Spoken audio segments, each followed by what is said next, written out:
So here we go. Yeah, started. So yeah, welcome to this podcast. It's season 2, episode 3, and today we have Yuval Lion. Do we say Leon? Leon, yeah, that's the original. Okay. But in the States, I stopped correcting people. They say Lion, Yeah. uh, which is also cool. Yeah, Lion. Yeah. Yeah. Yeah. Yeah, because So one of your nicknames is Lefty Lion, right? Lefty Lion, yeah, it's a Yeah, hashtag. Yeah. because you're left-handed. I'm a left-handed drummer. Yes. Okay. And it's a curse and a blessing. Yeah. Yeah, like Yeah. tennis players. For them also, there's advantages and disadvantages. Oh, it stopped now. Can you hear me? Oh yeah, Right. we're on again. Okay, very Yeah. cool. So Yeah. yeah, welcome you. Yeah. So You're you're frozen. okay. So Good, the good. How you drummer doing? living in New York City, and you've been there for more than 20 years, right? Originally Yeah, from Tel Aviv, Tel Aviv. in which you started to play the drums and became a professional drummer, and then you moved to New York. Mhm. And maybe the first question I want to ask you is because this year and last year was very different. What have you been up to this last year and months? Um, well, since COVID happened, everything shut down. Um, So no concerts. there are no concerts, no gigs, no even recording sessions for the first few months. Like Yeah. nobody did anything Hmm. in New York, at least. Yeah. Um, and yeah, uh, I actually we left the city to go. My family has a place outside in Massachusetts, and we stayed there for the first few months of the pandemic. And they have a garage there, and when we left New York, I was like, I had a little recording interface with four inputs, Hmm. and I had one mic, like a 58, a Shure 58, Yeah, and classic snare mic. yeah, and I had my Zoom recorder, like one of those, portable Yeah, record. yeah. To record the room. Yeah, like I used to record rehearsals with it or whatever. So, and I was just, I'll just take it. And since I couldn't, there were no shows, I couldn't really work, and I was like, maybe it's time to get serious about recording. So you And did, from what I've seen on so Instagram. yeah, so it's actually started uh, back then in Massachusetts, and I went on Facebook and I was like, hey, somebody has a drum set or a kick snare head they don't use, I can use for practice or whatever. Mhm. And somebody on Facebook, a friend on Facebook, was like, he connected me with his friend in Boston, and I went and grabbed the drum set Cool. and set it up in the garage. And slowly I started, just recording some and then sending messages to people. I'm recording, like, you want to send me music? I'm just, practicing, whatever. I'll put some drums How in was it. the garage sounding? The garage, actually, it's some of the best sounding, I, or actually my favorite sounding recordings were in there, because the garage was cool. It's a wooden garage, oh, and kind of random, that it was stuffed with different, there was a hmm, car in there, and yeah, uh, some tools and stuff, but it was wood, and it was the perfect kind of dry, wet sound, like, cool, yeah. uh, So yeah, it's and dry with the mics. You're putting very nearby the percussion, and it's wet with the Zoom recording. of the wood. Yeah, so I would I would hang the Zoom recorder above the drums, to have like a stereo overhead. Yeah, overhead. Yeah, Put, overhead. put the 58 on the snare or something, or I would put the 58 inside the kick drum and then Yeah, have the overhead. Um, it could sound very cool to put in on a kick drum. With my friend Sasha in the first record we did for a uh-huh. song we had of course a mic on the kick drum, and for the bridge actually we only use this mic, and you hear the snare, but Uh, like it was almost like a small delay, and of course the sound was, and the kick was and it was very nice to uh-huh. a little bit like the Blur song 2, you know, ooh, do you know which one? I don't hear you anymore. Oh, Kind of trashy garage. yeah. Can you Actually, hear they me? use two drums. I've seen they use two drum kits for that, but anyway, yeah. So yeah, cool. You started recording there. So you did record for people. Yeah. So I did, some songs for people and learning by making a lot of mistakes. And my friend Ben Zwerin, who you know, Yeah, Ben, yeah. and he's Hi he's a Ben. hey Ben, Hey he's a Ben. bass player, producer, and I had no clue about mics and preamps, and I didn't know what's the difference between a preamp and an input, and I didn't know I need a preamp and what's yeah what like nothing basically. Yeah. Great. And So the learning was steep, but now you're on top of the mountain, kind of. yeah. So I was sending him stuff, and he was like, it's like he was very gently trying to steer me the right direction, in the right direction. It's like, oh, it'd be cool if you had a kick mic, then you can, we can have the kick, the snare, and Yeah. overhead. Cool. So I got a kick mic, blah blah blah. And next thing Hiking you is know, very important, the kick obviously. is important. Yeah. I was like, yeah, whatever. You can hear the drums, but then when you mix, it's like it's a different story. Yeah. And it depends on the Sometimes if style. you don't, yeah, but sometimes one A mic is normal enough. jazz record, you don't need a big kick, but otherwise you need a fat kick. Right. But if you only have one mic, it better be a good one, like. Yeah. And back then it was whatever, a U67 or a 47 or whatever. Oh, Um, because where 47, it's very rare and expensive. yeah. But probably you just need one for that. Yeah. I think this is what Sharon Jones and hmm used. You played with them, right? I played with the Dapkins. That Yeah, yeah. for a short. Yeah, I did a short. I've actually been to the studio, which is super cool. I've seen a Uh, documentary and it's very cool. Yeah. yeah, There's a studio, and above there's the label office and yeah. It's a building in Bushwick. Yeah, great. but yeah, with the Dapkins, I did a couple of was weekend tours or something like that. But the cool thing was that it was double drums with Homer Stanwise, the drummer, and we would actually we would share the hi-hat because I'm lefty, he's righty. Yeah.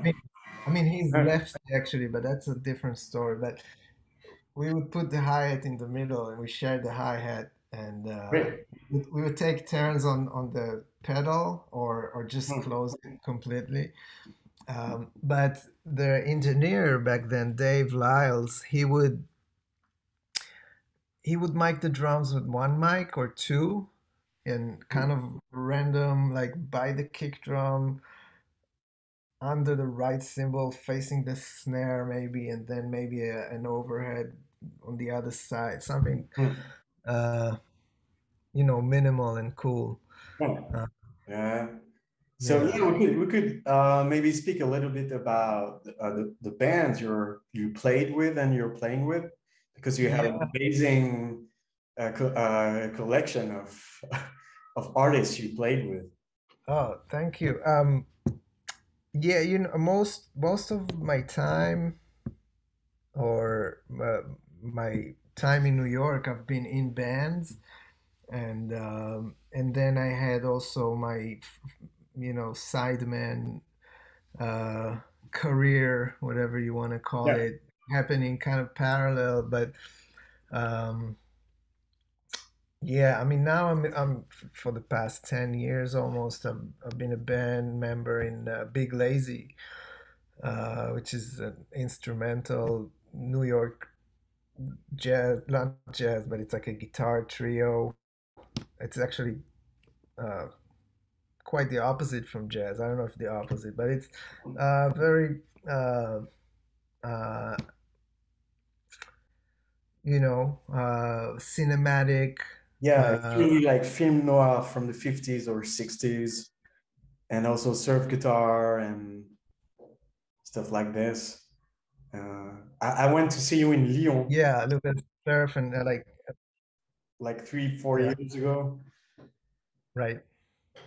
Yeah. So but it's the thing about Big Lazy that it's tunes, it's songs. Like, we play the melody, it's very distinct. It's all about the melody. There's a short solo, and Mm, we're out. And each song, it's almost like a little scene from a movie or mm, a picture. It's yeah. not a lot of the improvisation happens in the interpretation of the Mm, song. The melody is so strong, and the sound of the band is distinct. There's yeah. an upper bass, and Steve plays like a 50s Gretsch, um, and some lap steel Mm, guitar, and some baritone, but his sound is so distinct.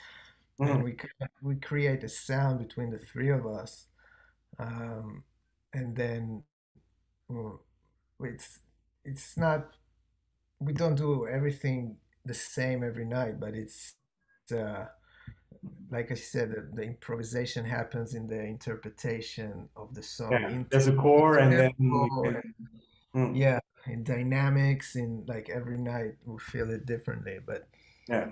um, so it's not like you know soloing for hours. Each one takes a solo, and which is, I mean, it's a good thing when Mm, it's good. But this band, that's what it does.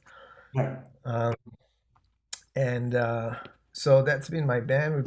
I've been recorded 2 albums with them, um, and Yeah. we've been One that was released last year. yeah, just the end of 2019. Um, yeah, right before the pandemic, a few Yeah. months before, and then which is a cool album. We have some cool guests on there. It's called Dear Trouble, the album, Yeah. and Yeah. Mark I have it. Rebo. Uh, Yeah.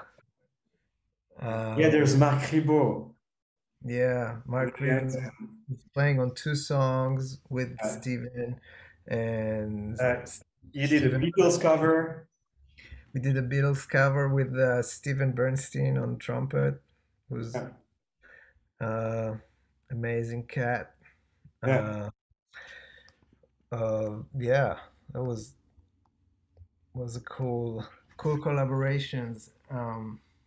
Yeah. I'll put some links from a website, and also for the previous album, you did a video which was like an espionage Russian movie. Right. Uh, Yeah. I love this video. So you're playing in a place in New York called Barbès, and I think the director also shot some scenes in Russia. Yeah. So actually, it was shot in a place called Pete's Candy Store in New York, which Okay, is which is by far the most photogenic room in New York. It okay, looks like I don't know. It's very special. You can see it in the video. yeah, It's like an yeah. I'm old gonna put the link. train car that was converted into a venue, and the detail is amazing, and it's very 40s, Yeah, kind of where vibe. is it, in Brooklyn or? In Williamsburg. Okay, Yeah, it's been there maybe for 20, 25 years. Yeah. Yeah, I played there a lot, and Big Lazy played there a bunch, and Hmm. it's a cool spot. They Cool. have really good grilled cheese sandwiches, really good. Okay. So I it was have to shot take there, you and when I come in October, November, yeah, yeah, this place. yeah, Hopefully you're playing there during this time. yeah. I If it played there, hasn't canceled. right? Yeah, Yeah. hopefully, we'll see. Yeah. So you Um, you also played in a band that I really love, that I know from the 90s, since the mhm. 90s, it's Chibo Mata. Chibomato, yeah, I played. Yes, I toured with them when they did the reunion. They did an album after a long time. They didn't release anything. Mhm. Uh, I jumped in after a few months that they started touring this album, and then the drummer was originally from Japan, and she's Yeah. an amazing drummer, and she had to go back to Japan, Mm. and I was recommended by a friend uh, to do the gig, and yeah, so I toured with them 2014 to 2016. Uh, Was and Sean Elan in the band?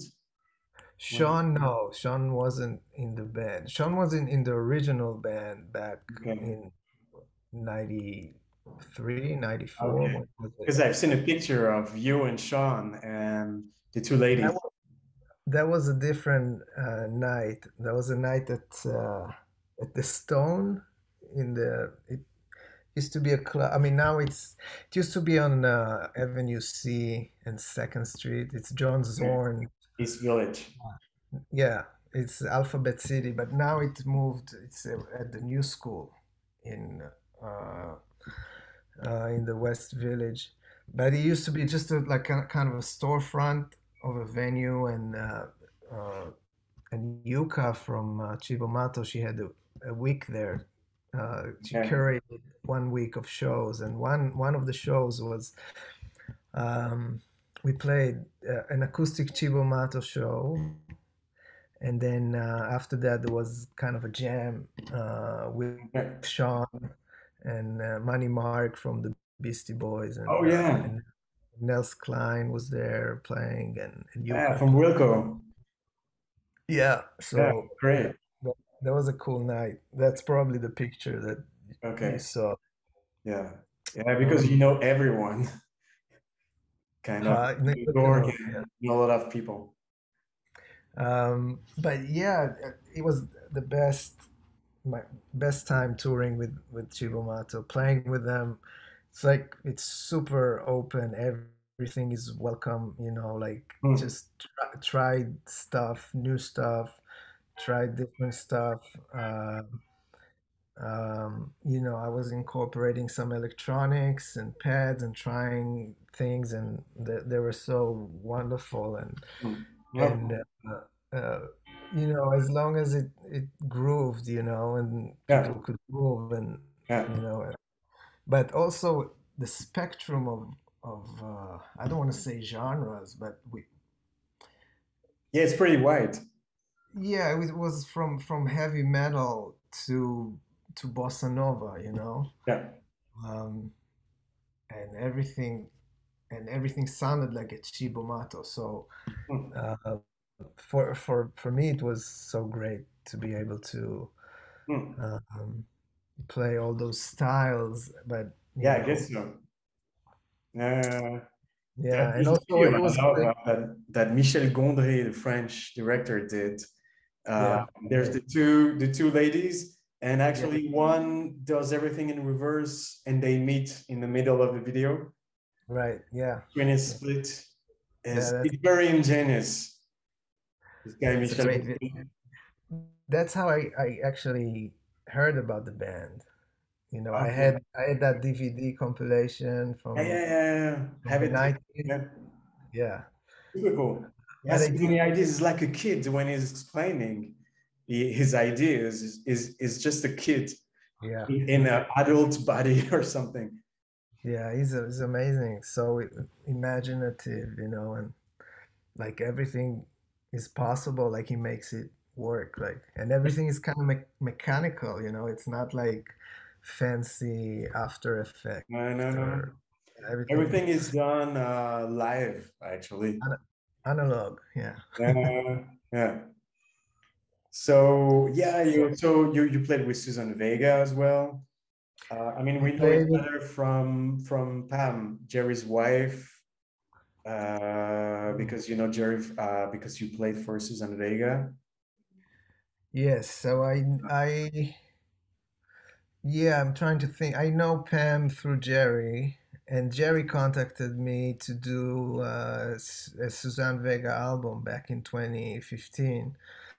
Mm, And I was recommended from a friend who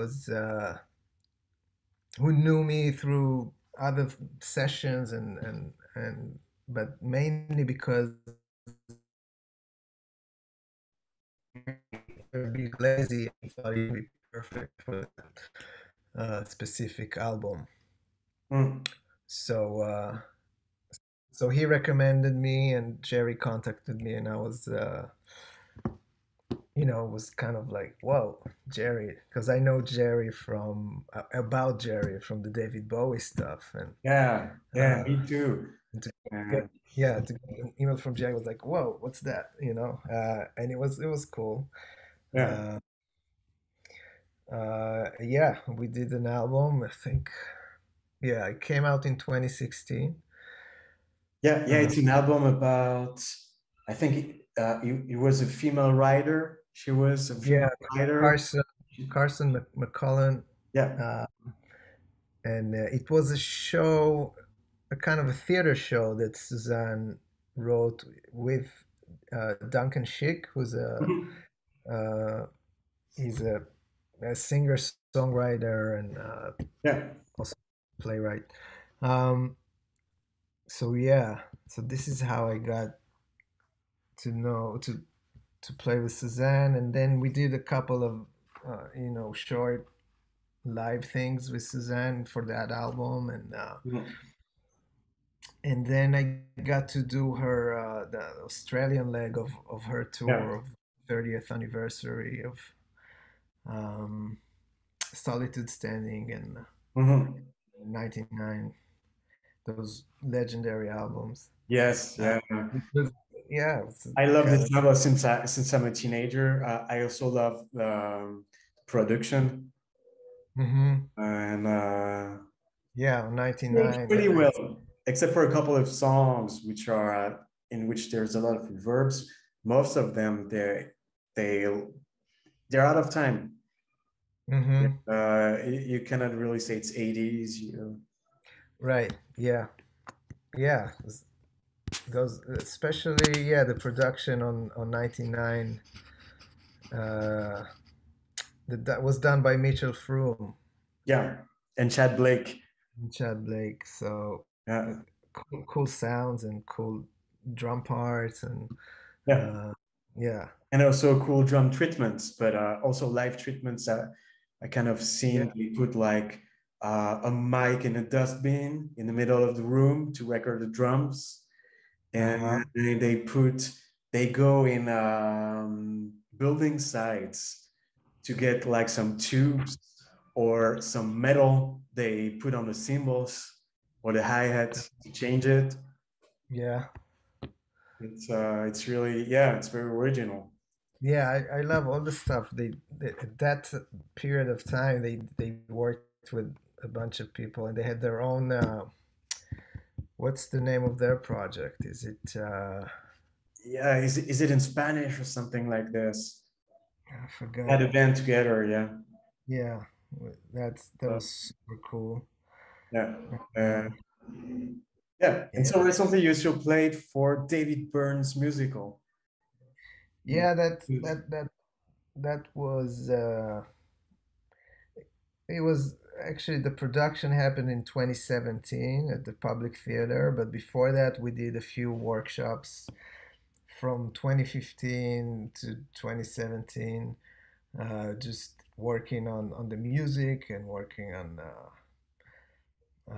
you know how it works. Like Mm. they do a reading and then they put something up. You work intensely for a couple of weeks and present something, and you keep Mhm. going or not. And finally, it was produced in 2017, and it was great. It was great, you know, working with David Byrne and Yeah, uh, I read his book, How Music is Made.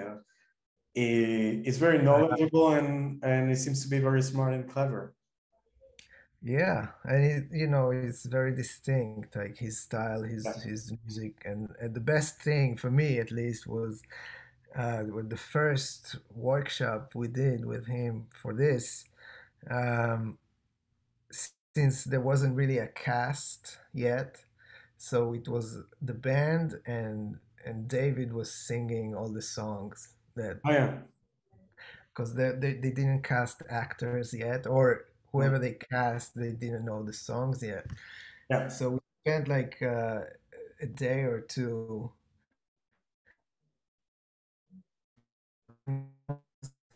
and he's on mic, and which was pretty amazing.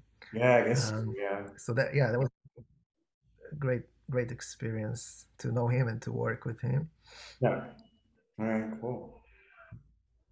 Uh, yeah, I mean it was, you know, around that time he also he was working with Brian Eno on something, and then so I they asked me to if I can do a couple of sessions for that album or whatever they were working on. I'm not sure. I don't know if it came out or not.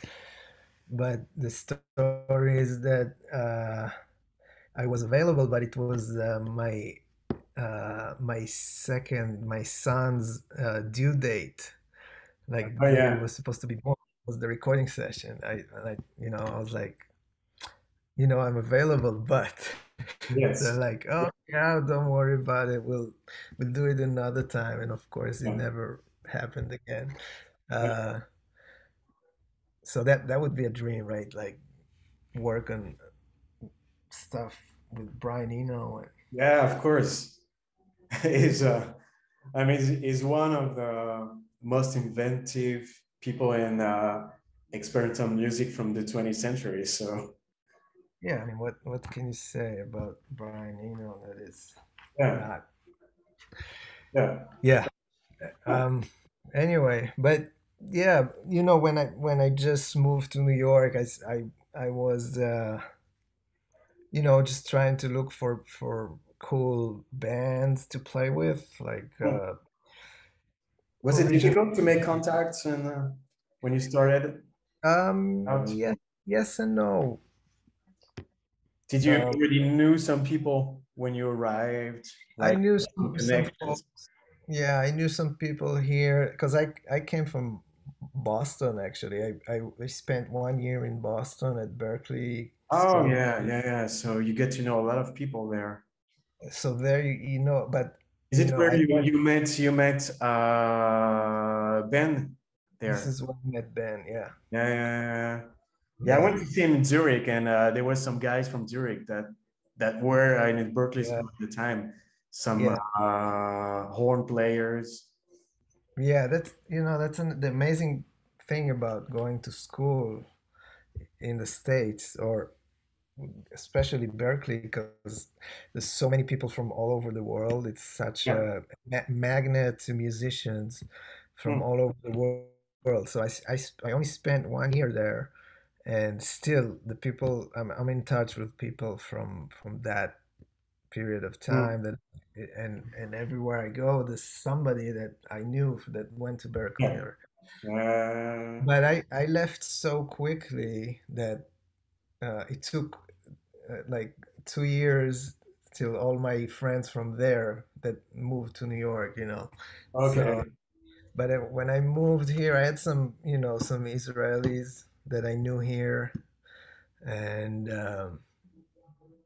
this is how I got to know Big Lazy too, because their drummer was Israeli, Okay.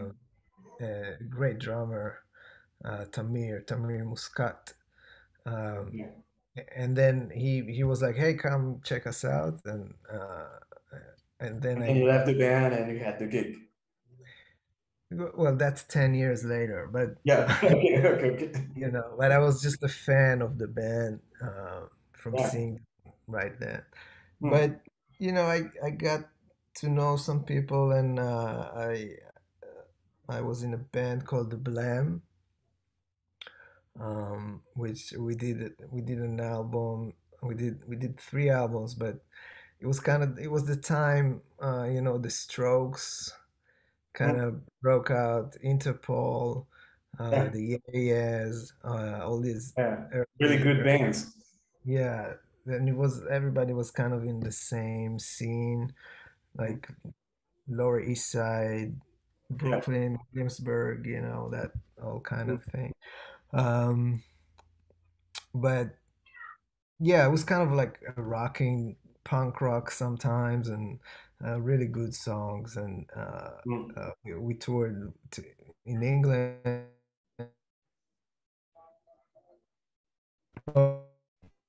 Came out of it, but a lot of good music. Um, yeah.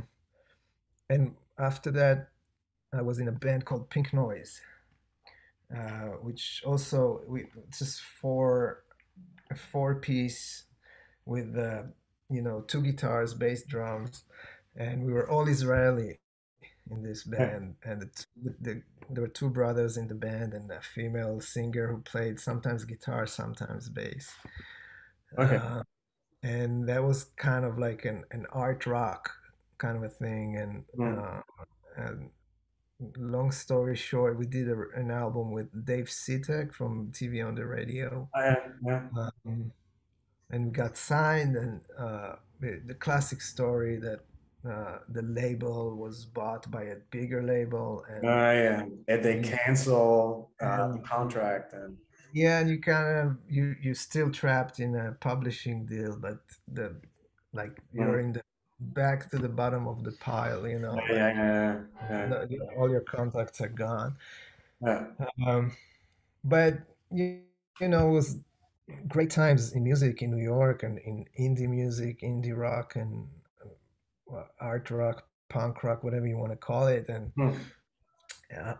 we this is how I got to know a lot of cool people. Like one of the people is Victor Van Voot, who's he used to be in the Bad Seeds, Nick Cave and the Bad Seeds, and Yeah. Yeah. he was in the scene in New York, and he mixed one of our albums, um, Cool.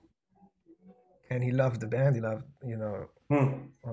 the way we sounded, and then he called me to do an album with Chrissy Hind from the Pretenders. Yeah. Chrissy Hind and uh, Great voice. yeah, amazing. So she did a duet album with J.P. Jones, not J.P. Jones from Led Zeppelin, but J.P. Jones was a young singer-songwriter at the time. And so Victor Van Voot, the producer, he called me and Itamar, he was the bass player in Pink Noise, and he took us as a rhythm section. Um, Good. uh, and yeah, we just spent like 3 weeks, pre-production and recording, and Hmm. um, so this is like the way people find out about you is like if you're Hmm. involved with cool projects, Word of and mouth. then Yeah. yeah, and then sometimes they'll bring you to the mainstream because they want that cool thing. um they want the not obvious sound, or to bring the Yeah. Sure. the Yeah. edges to the middle, Yeah. and Of course. Yeah. Okay. um Yeah. so yeah, is this is how this is how I toured with Martha Wainwright. That was back Oh in yeah. 2012, but she was part of the Williamsburg scene too in New York, and we had a mutual friend who was a guitar player in the Blam, and she used to come and see the Blam all the time, and Hmm. this is how I got the call because she knew me from that band. Yeah.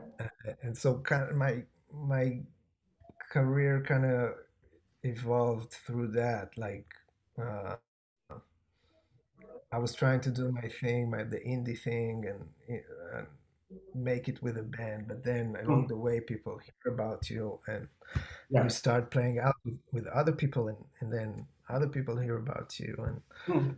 um, It's the and classic. It takes some patience, I guess. But if it, you have the passion and the patience and you work and work, yeah, it happens. yeah, and it definitely patience and not that you don't sit and wait like No. but you just you stir the soup all the time, Yeah. things are happening. um and because like New York, there's so many scenes, there's so many people that are close to other people, and Mm. the more you're around and the more you're seen, the more likely about you from the person that you play with. And, so looking back, that's how it is. But when you do it, you don't really know. Yeah, I should just play with a cool band, and then somebody else Yeah, of will, course. will call me. You, Uh, you do your thing, yeah. and yeah, and that's how um, actually I got to work with Michelle and the Gocello. You know Michelle and the Gocello? She's an No. amazing musician, really great musician, bass player, singer, songwriter, producer. She's an icon. I mean, I'll send you a link later to Oh, to to, cool. to her Yeah. stuff.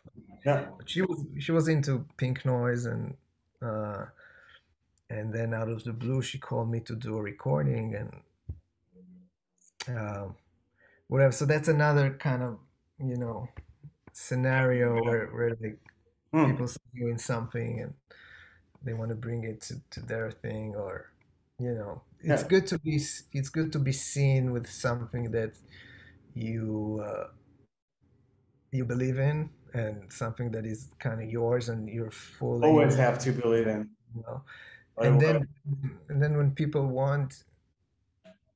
people see you do that, and they want that thing that you do over there to do with them, and this is what you do, mm, so it's perfect. They're not going to ask you to be somebody else. you're it's um, already taken. I mean, somebody else is already existing. So Right. Or, they saw you do something that they want. So yeah. that you have the freedom or the confidence to do to feel like you can do what you want to do. Yeah. That's Sure. Sure. that's kind of the perfect Yeah. place you want Uh, to be at. Um, but you know, later you start doing other gigs, and you learn like that you can, like, people learn that you can do other things. And mm, because yeah. I my background is a little bit of jazz, a little bit of everything, world music or instrumental music or Mm, just music in general. But yeah. I can play super heavy, but then I can do the lightest uh, Mm, things too. So I yeah. don't know. So yeah, Because maybe. it's very easy for people to kind of box you in a, oh, he's a Uh, rock drummer, he's a whatever, he's a avant-garde drummer, or mm, he can only play jazz, which is, I mean, I was like that too. It's like, oh, jazz drummers, they can't really rock. mm, but And it then you come can. then you come to New York, and you go, you see like an amazing drummer, and then you research a little bit, and he's like, oh, whoa, he's like a heavy jazz cat, but you saw Yeah. him play backbeat, and it's like, whoa, that's like, Yeah. you know Yeah. so Sure. Yeah. So mm. yeah, maybe a last question about the future. What are you gonna do this upcoming month? um well, since my four channel recorder back in a year and a half ago, I now have like a serious recording rig with Is it many. like what, 12, 12 channels now or?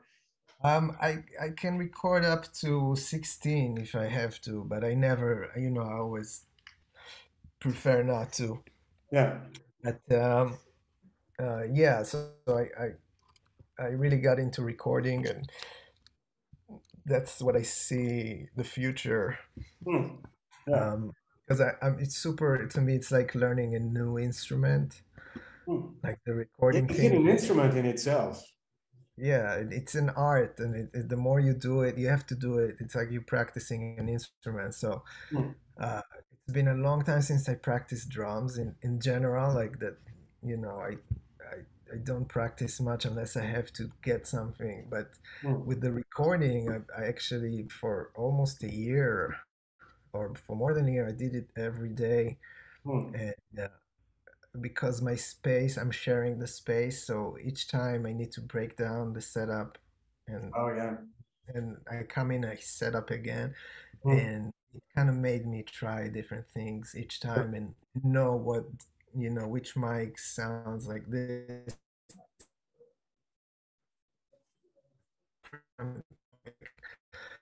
Um, so I got to learn a lot that way by just trying stuff. So I'm pretty confident with the sounds I'm getting these days. So um, and I'm just trying to build the recording thing, to do it more and more. And I have Hmm. a few people that kind of I'm doing a few projects now that like people send me the music, or I work with a couple of producers, and they keep sending me stuff, or artists that want to demo, or they want to find a cool part. Hmm. Uh, so it depends on or big lazy stuff. We do a lot of stuff like that. Like Steve, Hmm. the guitar player, will send me a sketch, and I will, put Hmm. drums in it, and kind of. It's a cool tool to have, and I Sure. mean, I went beyond and beyond of just, like a demo style. I Yeah, have yeah. pretty good sounding tracks, and yeah, I'm looking forward to for us to get together in when Yeah. October. Yeah. We actually Uh, were, record together in late yeah, October in Chicago with Steve Albini. So I'm really, really looking yeah. forward to that, and I'm really happy that we're gonna have a band there because Ben Sverin confirmed me is gonna be able to make it. Oh, cool. So we're gonna be at least three of us. So recording on Nice. tape, recording live with the guy who recorded Wow. Nirvana, PJ Harvey, Pixies, Breeders, Iggy Pop, Stooges. Yeah. Yeah, we're gonna have a blast. I'm really looking forward to that. It's I Yeah, mean, me too. yeah, I just want September to pass. Yeah, I mean, I'm gonna play 3 times here, so I'm gonna be happy to play, of course. But then to fly in the US and to play with Sarah Perota and then record and then meet Jerry to have some guitars, then record you and Ben. It's gonna Hmm. be yeah, it's gonna be amazing. Like 2020 was really really shit, but 2021 is pretty cool Yeah, so far. we all Yeah. we hope for a Yeah. better year. It can't be worse, I hope. Yeah, yeah, yeah, yeah, I know. Uh, So yeah, so thanks a lot, Yuval. yeah, And my pleasure. beside the video, you're gonna see all the links that I'm sharing, so we can listen to your different projects. And thanks a lot. Cool. Yeah. Thank you, Bye. Ben. A real pleasure. Yeah, real pleasure for me. Thank you.